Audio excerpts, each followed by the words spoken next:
누가복음 18장 15절에서부터 17절 말씀 우리 다 같이 말씀 봉독하겠습니다. 사람들이 예수께서 만져 주심을 바라고 자기 어린 아기를 데리고 오매 제자들이 보고 꾸짖거늘 예수께서 그 어린아이들을 불러 가까이 하시고 이르시되 어린아이들이 내게 오는 것을 용납하고 금하지 말라. 하나님의 나라가 이런 자의 것이니라. 내가 진실로 너희에게 이르노니 누구든지 하나님의 나라를 어린 아이와 같이 받아들이지 않는 자는 결탄코 거기 들어가지 못하리라 하시니라. 아멘. 저는 오늘 여러분과 함께 누가복음 18장 15절에서 17절 말씀을 가지고 어린아이와 같은 사람이라는 제목의 말씀으로 은혜 나라길 간절히 원합니다. 본문에 보면 어린아이들을 데리고 와서 예수님께 안수받고자 나갔는데 예수님의 제자들이 중간에 막습니다. 왜 그러냐면 예수님을 귀찮게 하는 것 같고 예수님이 지금 힘드신데 괜히 어린아이들 와서 하나님 말씀을 선포하거나 주의 일들을 감당하는데 방해될까 하여서 오히려 어린아이들 오는 것을 막고 있는 부분들이 본문의 배경입니다. 이때 예수님께서 이렇게 얘기합니다. 나에게 가까이 오는 것을 막지 말아라. 용납하고 금하지 말라고 말씀하시고 하나님의 나라는 이런 자의 것들이라 말씀하십니다. 그리고 더하여서 이렇게 나가십니다. 하나님 나라는 이런 어린아이 같은 자가 아니면 받아들이지 않으면 절대로 들어갈 수 없다라고 얘기하며 어린아이 같은 마음, 어린아이 같은 사람이 돼야 될 것에 대한 것을 강조하여 말하는 것이 오늘 본문 배경이라고 볼 수 있습니다. 그럼 예수님이 말씀하신 어린아이 같은 사람이 도대체 어떤 사람인가? 오늘 이 부분을 좀 나누려고 합니다. 그래서 우리가 어린아이 같은 사람, 바로 어린아이 같은 사람이라는 것이 어떤 사람인 것을 확실히 알고 은빛교회 성도님들이 어떤 마음을 가지고 어린아이에 대한 마음을 가지고 주님 앞에 나아가시기를 다시 한번 주님의 이름으로 축원합니다. 자, 그러면 오늘 본문 말씀 속에서 우리에게 주신 메시지 들어야겠죠. 어린아이 같은 사람 도대체 어떤 사람일까요? 먼저 첫 번째로 어린아이 같은 사람이란이라고 얘기한다면 전적으로 하나님을 의지하는 사람이다라고 말할 수 있습니다. 예수님 앞에 나아가는 것처럼요, 하나님께 나아가는 자가 복이 있다고 말했습니다. 어린아이의 심정을 가지 않으면 하나님께 나아갈 수가 없다는 것을 예수님께서 말씀하신 것이고, 어린아이는 어떤 사람이라 자기가 책임질 수 없고 자기가 무능하다는 것을 알며 연약함을 고백하는 자가 어린아이입니다. 어린아이는 자신의 노력으로 무엇을 이루지 못합니다. 어린아이는 무엇을 통해서 책임을 질 수 있는 위치에 있는 것도 아니고, 어린아이 예수님께서 말씀하신 그 당시의 상황을 보면 어린아이는 어떤 사람이냐, 그 당시의 어린아이의 위치를 먼저 생각해 봐야 됩니다. 고대 사회에서는요, 어린아이는 어떤 존재냐 보니까 대수롭지 않은 존재라고 이야기합니다. 그러니까 사람의 숫자로도 계수하지 않았다고 성경은 기록하고 있습니다. 더 나아가서 사람들이 이야기하는 것을 이해하지 못하는 사람, 이해하지 못하고 그것을 잘 헤아리지 못한다라고 얘기해서 어린아이, 약한 존재, 율법의 책임을 물을 수 없는 존재라고까지 이야기하는 존재가 어린아이입니다. 그러다 보니까 이스라엘 사회, 즉 대표적으로 바리새인들은요, 율법을 규정해서 그 율법을 지키는 것을 뭘로 여겼느냐? 공로와 업적으로 여겼습니다. 그런데 어린아이들은 뭐 하느냐? 아무리 노력하고 잘 해도요, 그들은 뭡니까? 율법을 잘 진행하지 못하는 무지한 존재로 취급해가지고 어떠한 업적과 어떠한 공로도 그들은 이룰 수 없는 존재로 바리새인은 체크하여 이야기했습니다. 그러다 보니 그 당시에 있던 어떤 서기관들은요, 어린아이가 일찍 죽으면 공적과 업적이 없기 때문에 구원받을 가능성에도 의문을 갖는다라고 이야기하는 사람들도 있습니다. 그러니까 아이가 죽어버리면 그들이 어렸을 때 업적과 공적이 있어야 천국에 갈 텐데 업적과 공적이 없어서 하나님 나라 갈 수 없다라고 이야기하는 사람들도 있었다는 것입니다. 또한 어린아이들은 공동체에 무시받을 뿐만 아니라 아까 얘기한 것처럼 어떤 사건에 대한 증인으로 얘기해서 무엇을 얘기해도 많은 사람들이 그 말에, 애들의 말에는 신빙성을 두지 않고 증인으로도 채택하지 않았던 겁니다. 그러다 보니 성경에 보는 오병이어의 기적을 일으킬 때도 5천 명을 얘기할 때 여자와 어린아이 수는 뺍니다. 그리고 구약 성경에서도 숫자를 파악하는 민수기의 내용들을 보면 인구 조사할 때조차도 어린아이들은 그렇게 생각하지 않고 계수하지 않았던 것도 성경에 기록되어 있습니다. 그 상황을 성경은 이야기하고 있고, 대수롭지 않는 존재, 하찮은 존재로까지 이야기하는 것이 어린아이였습니다.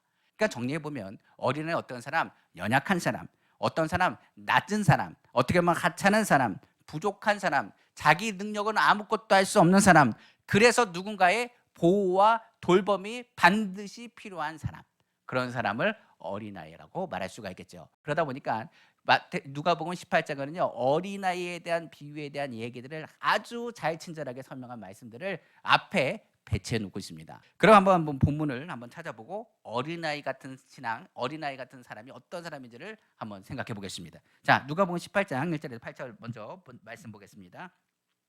예수께서 그들에게 항상 기도하고 낙심하지 말아야 할 것을 비유로 말씀하여 이르시되 어떤 도시에 하나님을 두려워하지 않고 사람을 무시하는 한 재판장이 있는데 그 도시에 한 과부가 있어 자주 그에 가서 내 원수에 대한 나의 원한을 풀어줘서 하되 그가 얼마 동안 듣지 아니하다가 후에 속으로 생각하되 내가 하나님을 두려워하지 않고 사람을 무시하나 이 과부가 나를 번거롭게 하니 내가 그 원한을 풀어주리라. 그렇지 않으면 늘 와서 나를 괴롭게 하리라 하였느니라. 주께서 또 이르시되 불의한 재판장이 말한 것을 들으라. 하물며 하나님께서 그 밤낮 부르짖는 택하신 자들의 원한을 풀어주지 아니하시겠느냐. 그들에게 오래 참으시겠느냐. 내가 너에게 이르노니 속히 그 원한을 풀어주시리라. 그러나 인자가 올 때에 너희 세상에서 믿음을 보겠느냐 하시니라. 성경은 말하고 있습니다. 그러면서 기록한 것은 하나님께서는 이 불의한 재판과는 다르다. 불의한 재판장은 사람들 보면서 이렇게 응답하여 들어줄지 모르겠지만 하나님 아버지께서는 아이든 하나님의 자녀가 부르짖고 때까지 부르짖을 때에 그 기도를 들어주시는 분이다라고 얘기하면서 기도를 멈추지 말 것에 대한 것을 강조하며 이야기합니다. 여기서 이제 기도가 필요하다는 것을 예수님께서 말씀하시죠. 그래서 기도는 어떤 마음을 가진 사람이 기도하느냐, 어린아이 같은 마음의 심정을 가진 사람만이 기도할 수 있다라고 이야기합니다. 하나님 아버지 앞에서 하나님, 내가 하나님 도움이 필요합니다. 하나님 도와주십시오. 하나님, 나는 주님이 없으면 안 됩니다. 라고 어린아이같이 매달리는 모습을 가져야 된다라고 성경 기록하고 있는 것입니다. 자, 한 가지만 더 보겠습니다. 누가복음 18장 9절에서 14절 말씀입니다. 여기는 이제 기도의 구체적인 모습입니다. 바리새인과 세리의 기도죠. 또 자기를 의롭다고 믿고 다른 사람을 멸시하는 자들에게 이 비유로 말씀하시되 두 사람이 기도하러 성전에 올라가니 하나는 바리새인이요 하나는 세리라. 바리새인은 서서 따로 기도하여 이르되 하나님이여, 나는 다른 사람들 곧 토색, 불의, 간음을 하는 자들과 같지 아니하고 이 세리와도 같지 아니함을 감사하나이다. 나는 일에 2번씩 금식하고 또 소득의 11조를 드리나이다 하고, 세리는 멀리 서서 감히 눈을 들어 하늘을 쳐다보지도 못하고 다만 가슴을 치며 이르되 하나님이여 불쌍히 여기소서, 나는 죄인으로소이다 하였느니라. 내가 너에게 이르노니 이에 저 바리새인이 아니고 이 사람이 의롭다 하심을 받고 그의 집으로 내려갔느니라. 무릇 자기를 높이는 자는 낮아지고 자기를 낮추는 자는 높아지리라 하시니라. 성경은 말하고 있습니다. 여기서 이제 바리새인의 기도가 기도같이 들리지만 기도가 아닙니다. 아까 얘기했죠. 어른에 대한 신앙은 어떤 신앙이냐, 자신의 업적과 공적을 강조합니다. 그렇기 때문에 바리새인의 기도에는 무슨 기도가 없느냐, 회개 기도가 없습니다. 그리고 더 나가서 하나님께 도와달라는 기도가 없습니다. 하나님께 뭘 받기로 하느냐, 칭찬받고 싶어하는 얘기, 이것은 하나님께 칭찬받고 싶은 얘기가 아니라 다른 사람이 듣기 원하는 기도입니다. 무슨 얘기냐면 이겁니다. 하나님, 내가 잘못했습니다. 내가 이런 죄를 졌습니다. 그러면 옆에 있는 사람이 들을 때 뭐라 하느냐, 아, 저 사람 저런 죄를 졌구나, 이렇게 생각할 겁니다. 그러니까 바리새인들은 절대로 자기 입으로 자기 잘못을 구하지 않습니다. 오히려 뭐 하느냐, 이렇게 기도합니다. 나는 11조를 잘 내고요, 나는 성실하고요, 나는 선행을 많이 베풀고요, 기도도 열심히 하고요, 하나님의 일을 너무너무 열심히 합니다. 그럼 뭐 하느냐, 하나님이 듣는 것은 둘째 문제고 누가 듣냐, 옆에 있는 사람이 듣습니다. 그러면 옆에 있는 사람이 그럽니다. 아, 저 사람 신앙생활 잘하는구만, 이렇게 생각하는 거예요. 그러니까 아까 얘기했습니다. 어른이 되면 누구 눈치 본다고요? 사람들 눈치 보기에 바쁩니다. 그 옆에 있는 사람이 나를 어떻게 평가하는가, 어떤 사람이 나를 어떻게 바라보고 있는가, 그것이 어떤 모습이냐, 어른 신앙의 모습입니다. 신앙이 자라다 보면 여러 가지로 성숙하게 자라야 되는 것은 중요합니다. 신앙생활은 성숙하게 믿음의 분량 있게 자라야 되죠. 그러나 누군가를 바라보고 눈치를 보면서 신앙생활하는 것은 하나님이 기뻐하시는 신앙이 아니라는 얘기입니다. 여기 있는 바리새인은요, 변화될 가능성이 없습니다. 어른이기 때문에 그렇습니다. 어른은 다 잘한 거예요. 그럴 땐 그 믿음의 수준이 자신보다 뭡니까, 자신의 의를 나타내고 공적을 나타내는 데 집중되어 있습니다. 내가 무엇을 했다는 것에 굉장히 만족하는 사람이에요. 그러나 세리는 그렇지 않습니다. 자신의 잘못된 것을 기억하고 주님 앞에 용서를 구합니다. 전에 한번 서두를 얘기했죠. 어린아이들은요, 사과를 잘합니다. 그런데 어른이 되면요, 사과하는 것을 부끄럽게 생각합니다. 우리 주변에 보시면 애들은요, 혼내면요, 내가 잘못했다고 그러고, 아, 내가 이것을 잘못했다고 하면서 고치겠다고 얘기합니다. 근데 어른은요, 자기가 잘못한 걸 알면서도 잘못한 것을 얘기하지 않고 숨깁니다. 바리새인 같은 경우는 자기가 죄가 없었을까요? 분명히 죄가 있습니다. 그런데 절대로 자신의 죄는 숨깁니다. 감추고 자랑할 일, 의만을 나타내는 겁니다. 어렸을 때는 부족한 것을 서로 나누고 공유하기도 합니다. 그런데 재밌는 사실은요, 어른이 되면요, 공유하고 나누는 게 아닙니다. 그때부터 뭐 하느냐? 자기 자식 자랑, 자기가 가진 것을 자랑하기 시작합니다.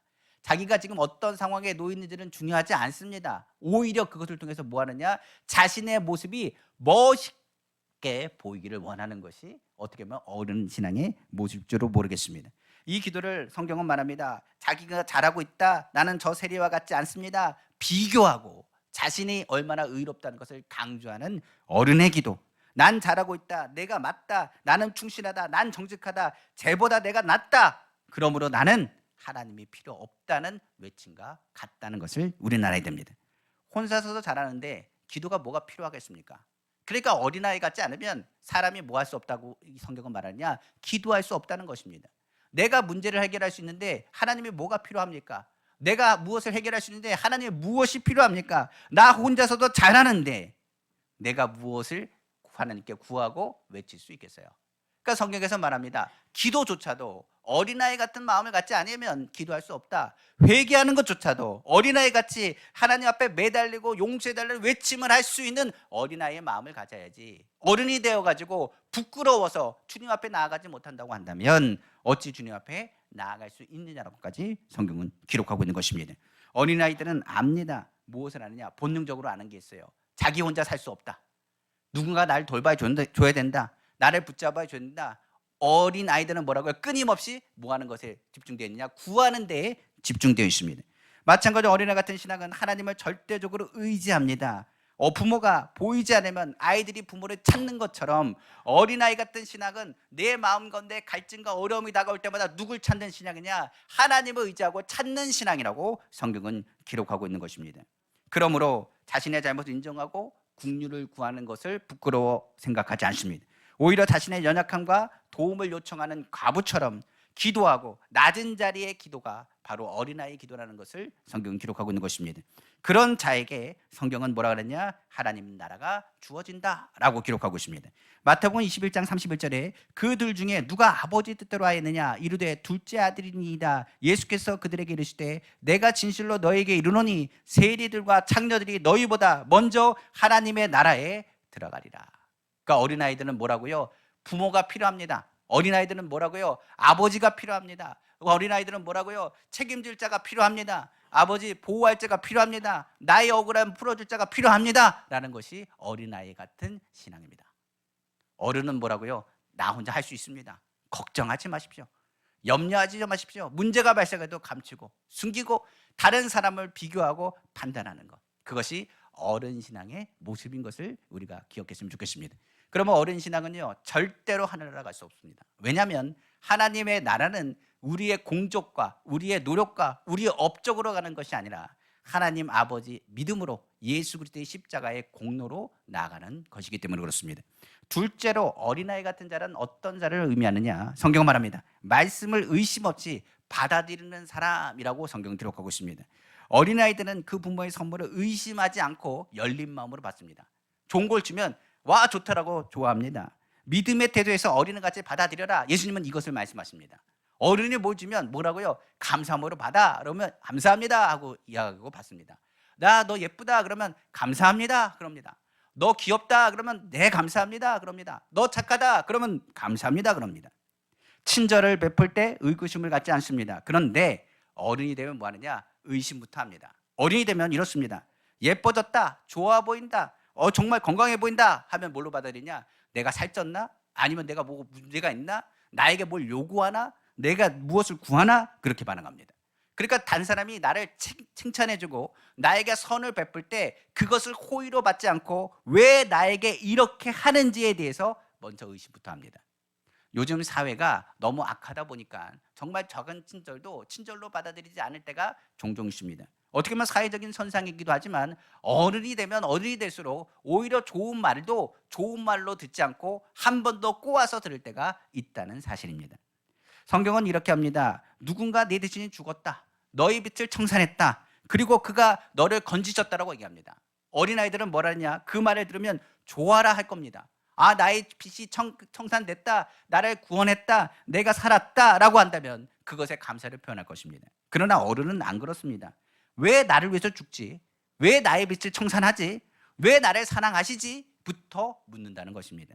복음을 받아들일 때, 믿음으로 받아들임을 표현할 때는 어린아이 같은 마음이라고 표현합니다. 그러나 이성적으로, 감정적으로, 머리로 이해하려고 몸부림치기 시작하면 그때부터 뭐 하느냐? 고집피기 시작합니다. 왜 나에게 이런 일들을 이루어야 되는가? 왜 나를 위해서 죽으셨는가? 이해할 수 없다는 말을 할 수밖에 없는 거죠. 성경은 말합니다. 예수님 앞에 나왔을 때 많은 사람들이 기적을 체험했습니다. 그 기적을 체험했을 때 그 믿음이 어떤 상태였느냐? 어린아이 같은 상태였다라고 성경은 기록하고 있습니다. 기적은 머리로 이해하는 것이 아니라 믿음으로 선물을 받아들이는 것을 의미합니다. 성경에 보면 12의 혈루증 걸린 여인이 그랬고, 성경의 회당장 야이로의 딸의 이야기를 통해서도 그렇습니다. 12에 걸린 여인이 예수님의 소문을 들었습니다. 그리고 믿었습니다. 그리고 나서 옷자락을 잡았더니 치료됐습니다. 많은 사람들이 그 주변에 있었지만 치료받지 못했습니다. 그런데 그 여인만은 치료받았습니다. 회당장 야이로의 집으로 들어갔습니다. 거기에 곡하는 소리가 들립니다. 이미 딸이 죽었다고 말합니다. 예수님께서 반드시 산다고 얘기하면서 그 회당장에게 이야기합니다. 너는 그 얘기 듣지 말고 내 말을 믿기만 하라고 말합니다. 그리고 아멘 하고 나서 회당장의 집 야이로의 집으로 들어가 달리더금 그 소년을 살립니다. 성경에 보면 그뿐만이 아닙니다. 성경에 보니까 백부장의 하인이 병들었습니다. 예수님께 다가왔습니다. 주님, 나의 하인을 고쳐주십시오 라고 얘기합니다. 예수님이 가겠다고 말합니다. 그랬더니 이렇게 얘기합니다. 말씀만 하십시오. 제가 믿습니다. 우리 하인은 날 줄로 믿습니다. 그랬더니 믿음이 크다 하시고 그를 향해서 말했던 그 시점에 하인이 나았다라고 성경 기록합니다. 여기 있는 모든 것은요, 어린아이 같은 마음으로 받아들인 믿음의 모습을 발견할 수 있습니다. 어른이 되면 하나님 말씀 들리는 것 같지요? 아닙니다. 하나님 말씀이 들리는 것이 아니라 하나님 말씀을 꼽니다. 우리가 아는 것처럼 주의 말씀대로 신앙생활하면 우리가 다 아는 것 같죠? 아닙니다. 말씀은 순수하게 그 말씀을 받아들이고 순종하는 것이 중요합니다. 어린아이 같은 마음으로 너희가 받아들이고 기적과 같은 일들은 머리로 이해하는 것이 아니라 어린아이 같이 믿음으로 그 선물을 받아들이는 것이라고 성경은 기록하고 있기 때문에 그렇습니다. 그렇기 때문에 성경은 말합니다. 하나님의 나라는 나의 공로, 나의 업적이 아닙니다. 그냥 받아들이는 겁니다. 믿습니다 하는 그 믿음이 고백이 어린아이 같이 주님, 난 아무것도 모릅니다. 주님이 나를 도와주시고 붙잡아 주실 것을 믿습니다. 나의 삶과 하나님 역사하실 것을 믿습니다. 하나님 아버지가 나의 아버지 될 것을 믿습니다. 오늘 성령으로 내 마음가짐에 선물 주신 것을 내가 믿습니다. 내가 어린아이같이 하나님께서 나를 도와줄 것을 바라봅니다는 믿음의 고백이 필요하다는 사실입니다. 그리고 마지막으로 어린아이 같은 자라는 것을 주님께서는 분명하게 말씀하십니다. 내가 누구의 소유인지를 아는 사람이 어린아이 같은 사람이라고 성경 기록하고 있습니다. 본문 그 다음 구절에 보면 누가복음 18장 18절에서 25절에는 누가 나오느냐? 부자 관리가 나옵니다. 이 이야기를 통해서 부자 관리에 대한 이야기를 통해서 영생에 대한 부분과 그리고 더 나아가 하나님 나라를 어떻게 들어가는지에 대한 부분들을 구체적으로 이제 예수님께서 설명하시는 장면이 나옵니다. 한번 보겠습니다. 누가복음 18장 18절에서 25절입니다. 어떤 관리가 물어 이르되 선한 선생님이여 내가 무엇을 하여야 영생을 얻으리이까? 예수께서 이르시되 내가 어찌하여 나를 선하다 일컫느냐? 하나님 한 분 외에는 선한 이가 없느니라. 내가 계명을 하나니 간음하지 말라, 살인하지 말라, 도둑질하지 말라, 거짓 증언하지 말라, 내 부모를 공경하라 하였느니라. 여짜오되 이것은 내가 어려서부터 다 지켰나이다. 예수께서 이 말을 들으시고 이르시되 내가 아직도 한 가지 부족한 것이 있으니 내게 있는 것을 다 팔아 가난한 자들에게 나눠주라. 그리하면 하늘에서 내게 보화가 있으리라. 그리고 와서 나를 따르라 하시니 그 사람이 큰 부자이므로 이 말씀을 듣고 심히 근심하더라. 예수께서 그를 보시고 이르시되 재물이 있는 자는 하나님의 나라에 들어가기가 얼마나 어려운지 낙타가 바늘귀로 들어가는 것이 부자가 하는 나라에 들어가는 것보다 쉬우니라 하시니 성경은 말하고 있습니다. 여기서 부른 말씀을 예수님께서 말씀하신 건 쉽고 간결하게 정리하면 이렇습니다. 첫째, 오직 선하신 분 하나님이시다. 영생은 누가 할 수 있냐? 하나님만이 줄 수 있는 것이고 하나님 나라에 들어가려면 누가 하나님만이 하는 거다. 사람이 할 수 있는 것이 아니다. 첫 번째로 얘기하시고 두 번째, 영생을 얻으려면 하나님 말씀을 지켜야 된다. 하나님 말씀에 순종해야 하나님 말씀에 순종하는 자가 하나님을 따르고 하나님께서 그 말씀대로 그를 구원하신다. 그 얘기입니다. 세 번째, 마지막으로 성경은 말합니다. 다 내려놓고 나를 따르라. 이것이 세 번째 명령에 대한 메시지라고 볼 수 있습니다. 하나님 나라는 내려놓지 않고서는 갈 수 없는 곳이다 라고 얘기하면서 하나님의 나라에 들어가는 방법에 대해서 간결하게 설명한 대목입니다. 여기까지 보시면 부자 청년에게 하는 얘기 첫 번째, 두 번째까지는 이해가 갑니다. 하나님은 선하시기 때문에 맞습니다. 하나님의 절대 주권을 갖고 있습니다. 하나님 말씀대로 살면 구원 받겠죠. 그것까지는 동의할 수 있습니다. 그러나 내려놓고 나를 따라오라고요. 그 말에는 조금 근심됩니다라고 얘기할지 모르겠습니다. 그러나 여기서 말하는 부자의 개념이 먼저 무엇인지를 알아야 됩니다. 만약 그가 가진 것이 많지 않았다고 한다면 예수님을 쫓았을지 모르겠습니다. 아니면 예수님이 나에게 주신 말씀대로 그것을 믿고 예수님이 무엇보다도 중요하다고 했다면 그런 모든 것을 내려놓고 예수님을 쫓았을 것입니다. 그러나 그 부자 관리는 뭐라고 얘기했느냐? 근심하여 예수님을 떠났다고 말합니다. 여기서 얘기할 때 부자의 개념, 성경에 말합니다. 천국에 들어가기 어렵다라고 얘기한 개념에 대한 것을 먼저 우리가 이해해야 됩니다. 성경에 말할 때 물질 부자라고 말하는 사람들 얘기하는데 아닙니다. 여기서는 부자의 개념은 우리가 생각하는 물질 부자가 아닙니다. 성경에 말한 것처럼 예수님께서 십자가 달리시고 우리에게 말씀하신 그 부분들을 기억해야 됩니다. 부유하신 자로서 가난하게 되시면 너희를 어떻게 하시기 위함이라 부욕케 하심이라고 말씀하셨기 때문에 부자의 개념을 나쁘게 생각하신 것이 아닙니다. 예수 그리스도 안에서 믿는 자가 잘 되기를 누구보다 원하실 것입니다. 무엇보다 하나님 아버지께서 그 자녀가 굶주린 것을 원하는 것이 아니고 행복한 걸 원하시고 잘 되길 원하시고 승리하길 원하시고 위로받길 원하시고 가난하기보다 부유하길 원하시고 잘 나가길 원하시지, 무엇보다도 어떤 상황에서 무너지길 원하시고 슬퍼하길 원하시고 괴로워하시기를 원하지 않는다는 것을 알아야 됩니다. 그럼 부자의 개념을 우리가 제대로 알아야겠죠. 여기서 얘기하는 부자라는 것은 물질 부자가 아닙니다. 내 것이라고 생각하는 소유적인 의미에서의 부자입니다. 많은 사람들 내 것이라고 생각하는 것이 많을수록 그 사람을 뭐라 하느냐? 성경에 말하는 부자라고 얘기합니다. 예수님은 부자는 많은 재물을 가진 사람이 아니라 많은 재물이 내 것이라고 생각하는 사람, 내 것이 많을수록 어떻게 할 수 없다고요? 예수님을 따를 수 없다는 것을 의미합니다. 그럼 이제 부자의 개념을 한번 정리해 보겠습니다. 아브라함은 부자입니까? 가난한 사람입니까? 부자입니다. 성경에 나오는 삭개오는 부자입니까? 가난한 사람입니까? 부자입니다. 그러면 이 사람들은 천국 가기 어렵습니까? 천국 가기 어려운 사람들입니다. 어떻게 보면 생각해 보면. 그런데 부자의 개념이 틀립니다. 아브라함도 부자고 삭개오도 부자입니다. 그러나 그들에게 중심적인 하나의 메시지가 있는데 그들은 자기의 것을 자기의 것이라고 생각하지 않습니다. 하나님이 나에게 맡겨준 것이라고 생각하지 자기의 소유라고 생각하지 않습니다. 아브라함이 이삭을 드릴 때도 하나님이 주신 아들 하나님께 드린다라고 하나님께 드렸을 때 성경은 말합니다. 아브라함을 하나님께서 인정하십니다. 성경에 삭개오도 이웃을 향해 그 물질을 내려놓았을 때 예수님은 삭개오를 향해서 너도 아브라함의 자손이라고 말합니다. 이야기는 다른 게 아닙니다. 나의 소유, 나의 모든 것 하나님의 것이고 나는 하나님의 소유라는 개념을 분명히 한 부자라는 사실입니다. 그러니까 부자는 무엇이 부자냐? 하나님이 나의 모든 것이 되신 것을 고백하는 사람이 부자고 나의 모든 소유가 내 것이 아니라 누구의 것인 것을 선포하는 것, 하나님의 것인 것을 선포하는 것이 부자입니다. 아브라함의 자손은 자신의 것을 철저히 내려놓는 사람을 의미합니다. 아브라함을 인정하셨고 아들 이삭을 더욱 축복하셔서 그 아들을 성경은 뭐라고 그랬냐? 거부가 되게 하셨다고 성경은 기록하고 있습니다. 오히려 하나님 앞에 내려놓는 것은 가난하게 만드는 것이 아니라 그를 더욱더 부유하게 하시는 하나님의 은혜입니다. 우리가 하는 것처럼 어른이 되면 내려놓는 걸 못합니다. 어른이 되면 내려놓는 것 자체가 어렵습니다. 이사 가는 것, 직장을 옮기는 것, 사업하는 것 등등. 왜 그럴까요? 책임져야 될 것이 너무 많습니다. 그런데 어린 아이들은 다릅니다. 이사 간다면 어떻게 돼요? 당연히 쫓아갑니다. 그러니까 내가 가기 싫다고 해서 나 간다 그러고 가버리면 뭐합니까? 알아서 쫓아옵니다. 자신의 방이 크고 좋은 위치에 있다가 할지라도 뭐합니까? 그 방은 더 이상 내 방이 아닌 것입니다. 부모가 이사를 가서 이쪽 집으로 옮기면 저쪽 집은 뭐합니까? 당연히 내 집도 아니고 내 방도 아니고 내 소유도 아닙니다. 부모가 옮기면 더 이상 이 방도 내 것이 아니고 자신의 것이 아니라는 것을 잘 압니다. 예전에 제가 학교에 생활하면서 땅 따먹기를 한 적이 있습니다. 학교에서는 뭐합니까? 나와서 쉬는 시간, 점심시간에 땅 따먹기를 하는데 그때 보면 손이 크거나 아니면 발이 큰 사람이 유리합니다.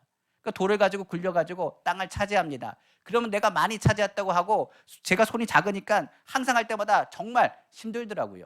그리고 나서 종소리가 땅 울리면 어떻게 하느냐, 꼴찌 하는 애가 어떻게 하느냐, 그걸 갖다가 바닥에 있는 모든 땅에 있는 땅땅 한 걸 갖다가 지워버립니다. 그리고 우와 하고서 들어갑니다. 그러니까 아이들 입장에서는 그 게임할 때는 자신의 땅이 이만큼 넓다 자랑할지 모르겠지만 종소리와 함께 뭐니까 다시 교실로 들어가야 된다는 건 압니다. 뭐가 더 중요한 거예요? 공부 시간이고 공부해야 된다는 걸 안다는 거죠. 무엇보다 우리는 이 땅을 떠날 때 다 내려놔야 됩니다. 이거 내가 많이 이겼는데 내가 땄는데 했다고 할지라도 그 자리에 있을 수는 없는 거예요. 그날은 아웅다웅 싸워도 욕심 책임 그것이 중요한 것이 아니라 예수님 믿고 사랑의 아들을 옮기는 것이 더 중요하다는 개념입니다. 아무리 좋은 곳에 있어도 부모가 가자 하면 고집을 피워도 어린아이는요 그 부름을 놓고 다 내려놓고 달려가게 되어 있습니다. 하나님 아버지께 부르실 때 어린아이 같은 마음, 이 얘기는 다른 것을 얘기하지 않습니다. 내 모든 것을 다 내려놓고 믿음으로 나아가는 것이 하나님 나라는 것을 깨닫게 되는 것입니다. 그러므로 성경은 분명히 말합니다. 어린아이는 뭐합니까? 내 소유를 주장할 수 없습니다. 어린아이는 내가 가지고 있는 이 모든 것조차도 뭐합니까? 주님이 부르실 때에 내려놓고 나아갈 수 있는 것입니다. 그러다 보니 하나님이 우리 하나님을 알고 하나님이 우리를 지으신 자를 알며 하나님 앞에 감사함으로 나아가는 모습을 우리는 가져야 되는 것입니다. 시편 100편 3절 5절에 이렇게 말합니다. 여호와가 우리 하나님이신 줄 너희는 알지어다. 그는 우리를 지으시니요 우리는 그의 것이니 그의 백성이요 그의 기르시는 양이로다. 감사함으로 그의 문에 들어가며 찬송함으로 그의 궁전에 들어가서 그에게 감사하며 그의 이름을 송축할지어다. 여호와는 선하시니 그의 인자하심이 영원하고 그의 성실하심이 대대에 이르로다. 아멘. 여기서 분명히 시편 저자가 말하고 있죠. 여호와가 나의 하나님이십니다. 그가 나를 지으셨습니다. 나는 그의 백성입니다. 나는 기르시는 그의 양입니다. 감사함으로 그의 문에 들어갑니다. 하나님 아버지께서 나를 부르심으로 내가 주님 앞에 나아가며 모든 것 가운데 하나님을 찬양합니다. 하나님의 선하심, 그 인자심, 그 영원하고 성실하심이 우리의 삶 가운데 대대에 이르기를 원한다는 고백을 하게 되는 것입니다. 그러니까 어린아이 같이 내려놓지 않고서는 하나님 나라에 갈 수 없습니다. 이 땅에 있을 때 우리가 빈손으로 왔지만 나아갈 때는 모든 것을 내려놓아야 된다는 것이 인생인 것을 안다면 우리가 하나님 나라에 대한 것을 꿈꾸고 하나님의 소유됨을 기억하여 나아가야 되는 것입니다. 말씀을 마치겠습니다. 어른의 사전적 의미는 제가 찾아봤습니다. 사전적 의미 이러더라고요. 다 자란 사람 또는 다 자라서 자기 일에 책임을 질 수 있는 사람을 어른이라고 부릅니다. 그럼 이 땅에 우리가 과연 어른일까요? 몸은 자라고 사회생활 한다고 결혼하고 나이가 들었다고 어른일까요? 만약 어른이라면 죄를 책임져야 합니다. 그러나 우리는 죄의 문제를 해결할 수도 없고 하나님 나라에 들어갈 자격도 없습니다. 그러니까 어른이 되면 아무것도 할 수 없습니다. 신앙생활은 성경은 말합니다. 우리가 과연 어른이냐? 죄에 대해서 책임질 수 있느냐? 내가 정말 바르게 정직하게 끝까지 승리하며 살아갈 수 있느냐? 아무 도움이 필요 없느냐? 한다면 그런 하늘나라에 갈 수 없습니다. 그래서 우리의 신앙은 무엇이 되어야 되냐? 어린아이가 되어야 됩니다. 하나님 의지하고 나를 책임지시는 예수님이 우리가 필요하다는 것을 알아야 됩니다. 그리고 어린아이가 돼야 가능성을 가지고 꿈을 꾸고 하나님 의지하고 나아갈 수가 있습니다. 은평교회 성도님들은 어린아이같이 항상 하나님을 의지하고 예수 그리스도를 바라보며 부르심과 그 말씀에 늘 아멘하고 나아가셔야 될 것입니다. 그러니까 우리는 순수하게 그 말씀을 받아들이는 것입니다. 삭개오의 그 의미 뜻이 순결한, 순진한 뜻입니다. 마찬가지로 삭개오가 키가 작은 것뿐만 아니라 그 마음이 어린아이 같은 사람이라. 그가 뽕나무에 올라가는 것을 부끄러워하지 않았습니다. 예수님께서는 그 모습을 봤을 때 어린아이 같이 보셨습니다. 그리고 삭개오야 내려오라고 하셨습니다. 그리고 그를 안아주시고 그를 축복해 주셨습니다. 우리가 주님 앞에 아멘하고 나가고 우리가 그의 소유인 것을 인정하는 것. 어린아이는 자기의 소유를 자기 것이라고 이해하고 주장하지 않습니다. 하나님께서 나에게 맡겨주신 가지고 주의 일들을 감당하며 주님의 기뻐하신 일들을 나눕니다. 이 땅에 있는 모든 것 언젠가는 다 내려놓아야 할 것입니다. 그러므로 이 세상 속에 너무 많은 욕심 내지 말고 어린아이 같은 믿음으로 날마다 하나님 나라 소망하며 예수님께로 더욱 가까이 가시는 우리 귀한 성도님 다 되시기를 다시 한번 주님의 이름으로 축원합니다. 기도하겠습니다.